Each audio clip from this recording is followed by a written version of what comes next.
ان کا یہ خیال، جو لوگ محرم کے مہینے کو غم اور نحوست کا مہینہ سمجھتے ہیں،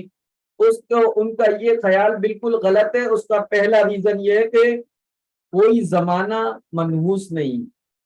بذات خود کوئی زمانہ منحوس نہیں ہے۔ کوئی زمانہ اگر منحوس کہلاتا تو وہ بندوں کے ان اعمال کی وجہ سے کہلاتا ہے جو وہ اس زمانے میں اور اس وقت میں کرتے ہیں۔ گویا نحوست کا اصل ریزن برے اعمال ہیں، نہ کہ زمانہ، وقت، دن، تاریخ نہیں۔ تو جس وقت کوئی بندہ نیک کاموں میں مشغول ہوتا ہے، وہ وقت اور وہ زمانہ اس کے حق میں مبارک ہوتا ہے، اور جس وقت کوئی بندہ یا بندی اللہ کی نافرمانی یا گناہ میں مبتلا ہوتا ہے، تو وہ زمانہ، وہ وقت اور وہ دن، وہ مہینہ، وہ تاریخ اس کے حق میں منحوس ہوتے ہیں۔ دوسرا ریزن فضیلت والا مہینہ ہے۔ محرم کا مہینہ تو ویسے ہی فضیلت والا مہینہ ہے، اس میں نحوست کا تصور کیسا؟ تیسری، شہادت بری چیز نہیں ہے۔ حضرت حسین رضی اللہ تعالیٰ عنہ کی شہادت کی وجہ سے اس مہینے کو غم کا یا نحوست کا مہینہ سمجھنے سے یہ گویا یہ لازم آتا ہے کہ نعوذ باللہ شہادت کوئی بری یا منحوس چیز، یہ تو سراسر غلط ہے۔ شہادت تو ایسی چیز ہے جس کو ہم اور آپ کو بھی مانگنا چاہیے دعا میں، اللہم ارزقنی شہادتن فی سبیلک، اللہم ارزقنی شہادتن فی سبیلک، اے اللہ ہمیں اپنے راستے میں شہادت کی موت عطا فرما۔ یہ دعا مانگنا سنت ہے۔ اللہ کے رسول صلی اللہ علیہ وسلم نے فرمایا لوددت، میرا دل چاہتا ہے کہ میں اللہ کے راستے میں قتل کیے جاؤں، شہید کیے جاؤں، پھر زندگی مجھے ملے، اور پھر اس زندگی کے بعد پھر مجھے اللہ کے راہ میں شہید کیا جائے، پھر زندگی ملے، پھر شہید کیا جائے۔ تو شہادت تو اتنا بڑی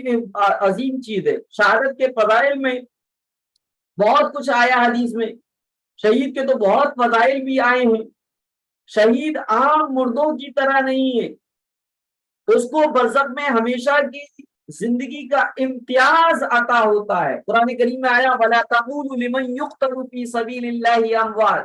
اور نہ کہو مردہ ان لوگوں کو جو اللہ کے راستے میں شہید کر دیے گئے۔ شہید کو اللہ کے حضور بارگاہ خداوندی میں خصوصی جگہ اور قرب حاصل ہوتا ہے، جنت کا رزق اور انعامات پر اور کیا ہے خوش نصیبی ہوتی ہے۔ لہذا روایتوں میں آتا ہے کہ شہید کی روح جنت کے گرین پکشی اور پرندوں کے پپوٹوں میں ہوگی، اور وہ پرندے جنت کے بالا خانوں میں یہاں وہاں اڑتے رہتے ہیں۔ تو یہ کیا ہے، شہید کے فضائل ہیں۔ اگر کوئی غم کے